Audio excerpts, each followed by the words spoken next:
ये कहानी लोगों की उस मानसिकता को बदलती है जहां ये कहा जाता है कि गांव की औरतें सीधी और शहर की चालाक होती है।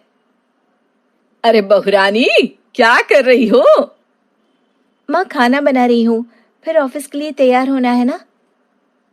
अरे रोटी मैं बना दूंगी। तू जा, जाकर जरा बाजार से ये सामान लेकर आ जा और मेरा मोबाइल ठीक करवा देना।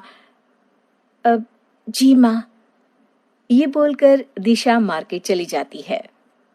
वापस लौटते ही, ओ माँ, बहुत देर हो गई। मैं जल्दी से ऑफिस के लिए तैयार हो जाती हूँ। अरे ठीक है ठीक है, वो तो सारा दिन घर पर कोई होता नहीं है तो फोन पर ही मन लगा लेती हूँ। वैसे तेरे बच्चे मोबाइल देखने ही कहाँ देते हैं, सारा दिन उधम चौकड़ी। जी माँ, मैं समझ सकती हूँ। बच्चे को सारा दिन देखना कोई आसान काम नहीं है।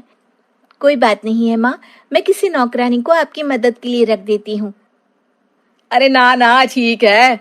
जो पैसे नौकरानी को देगी वो मुझे ही दे दिया कर। दिशा वहां से चली जाती है। जब ऑफिस के काम से लौट रही होती है कि सास का फोन आ जाता है।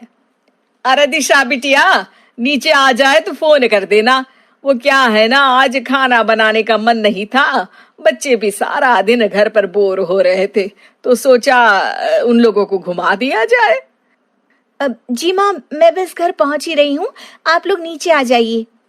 दिशा बच्चों को घुमाकर माँ को खिला पिलाकर घर आती है कि उसके बॉस का फोन आ जाता है। जी सर, मैंने वो सारा काम कर दिया था। कर दिया था? कैसे किया था दिशा? मैं तो कह रहा हूँ कि वो फाइल भी पूरी नहीं है। तुम मुझे कल दोपहर तक फाइल पूरी करके दो। जी सर। दिशा का मुंह उतर जाता है। पता नहीं क्या समझते हैं अपने आप को। सारा दिन काम करो, फिर भी कोई ना कोई कमी निकाल ही लेते हैं। मन तो करता है छोड़ दो इस काम को। अरे क्या बड़बड़ा रही है? फिर ऑफिस की टेंशन हो गई क्या? हाँ माँ, बॉस की चिक चिक। आज रात को प्रशांत से बात करती हूँ। मैं भी अब घर में रहना चाहती हूँ, बच्चों के साथ खेलना चाहती हूँ। हैं? वो तो ठीक है, लेकिन चार पैसे आ जाते हैं तो प्रशांत को मदद मिल जाती है। बहुत परेशान सा रहता है। हम दोनों को ही तो उसका सहारा बनना है ना। देखा नहीं कितना परेशान रहने लगा है आजकल। अ, हाँ माँ, आप सही कह रही हैं। खैर, कल जाती हूँ ऑफिस।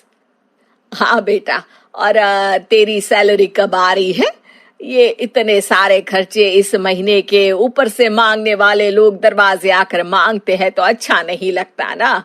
अब घर में रहना तो मुझे ही पड़ता है। जी माँ, जैसे ही पैसे आते हैं मैं आपको सारे दे दूंगी। रात में प्रशांत घर आता है। ओह, ये क्या? आप आज फिर पी कर आ गए? अरे टेंशन में रहता है, सारा दिन काम करता है, थक जाता है बेटा। प्रशांत, ये क्या है? रोज तुम इतनी देर से आते हो। ऑफिस तो 7 बजे छूट जाता है। तुम्हें आने में 11 क्यों बज जाते हैं? ऊपर से रोज पीना भी तो ठीक नहीं। बच्चे तुम्हें याद करते सो जाते हैं। सुबह उठते हैं तब तक तुम ऑफिस चले जाते हो। ये क्या है प्रशांत? अरे दिशा, वो क्या बताऊं। वो आनंद है ना, उसके बेबी की जॉब लग गई तो पार्टी दे रहा था। दिशा परेशान हो जाती है। सारा दिन घर, ऑफिस, बच्चे और सबसे बड़ी बात, सासू माँ तो चुपचाप जाकर सो जाती हैं। लेकिन मन में सवाल चलता रहता है कि क्या जितना प्यार वो इस परिवार को दे रही है उसे इस परिवार से वापस मिल रहा है। लेकिन पूछे भी तो किससे? उसकी दशा को बयां करना उसे तो आता नहीं था। एक दिन, अरे दिशा, मेरी दवाई खत्म हो रही है, शाम को जल्दी आ जाना, डॉक्टर के पास जाना है। दिशा ऑफिस में अपनी सहेली शिल्पी से कहती है।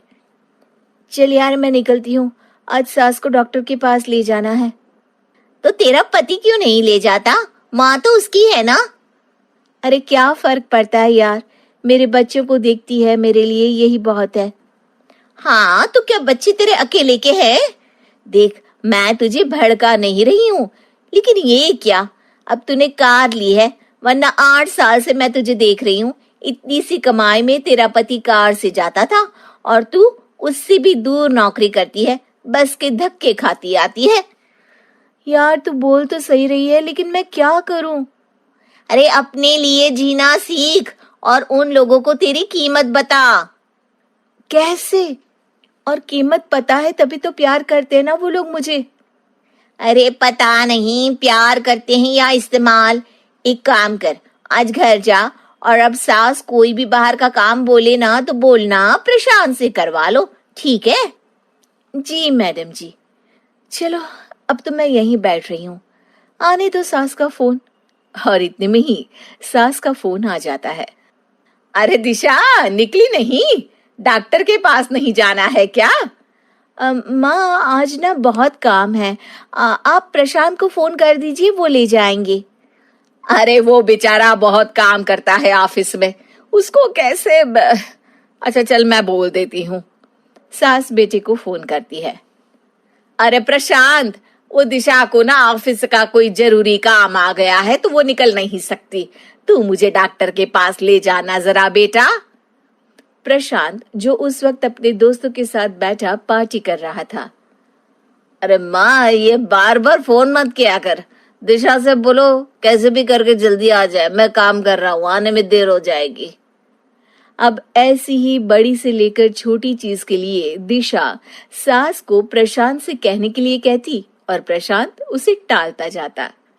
बेटा दिशा, आज तो लाइट ही कट गई, मैं और बच्चे अंधेरे में बैठे हैं।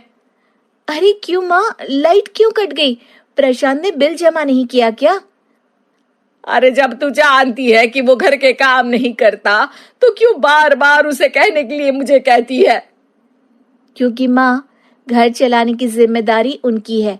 मैं भी एक औरत हूँ माँ, जिसे उसके माँ पापा ने पढ़ा लिखा कर लायक बनाया, लेकिन आपने तो मुझे ऐसे समझ लिया कि मैं इंसान ही नहीं हूँ, मेरी अपनी कोई जिंदगी है ही नहीं।